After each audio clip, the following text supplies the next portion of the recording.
अस्सलाम वालेकुम। SM news के साथ मैं हूं इश्तियाक अली। खबरों का सिलसिला बढ़ाते हुए खबर शामिल करते हैं गुजरांवाला से। तहरीक लब्बैक मजहबी जमात के लॉन्ग मार्च की वजह से शहरियों को शदीद मुश्किलात का सामना। वज़ीराबाद इंस्टीट्यूट अस्पताल इलाज के लिए जाने वाले मरीजों का अल्लाह ही हाफ़िज़। बताया गया है कि गुजरांवाला शहर और गिरदनवा में जीटी रोड की बंदिश की वजह से अशिया खुर्दोनोश, तामीरात का सामान, पेट्रोल, खादें और दीगर सामान की फराहमी मुअत्तल होकर रह गई है। पेट्रोल की अदम दस्तयाबी की वजह से कई पेट्रोल पंप बंद हैं। सब्जी मंडी भी रोड बंद होने की वजह से रौनक खो बैठी है।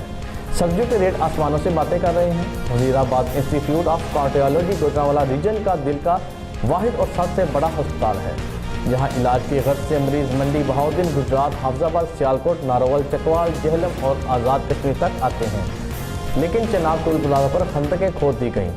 दरिया चनाब से वज़ीराबाद और गुजरात मंडी, बहाउद्दीन, जेहलम, चकवाल का रास्ता मुनक़ता हो चुका है, जिसकी वजह से आम शहरियों और मुसाफिरों के साथ साथ मरीजों को भी सख्त मुश्किलात का सामना है। दूसरी जानब ट्रेन सफ़र का एक जरिया बचता था, जिसे लाहौर से रावलपिंडी रेलवे सेक्शन मुकम्मल तौर पर बंद कर दिया गया है।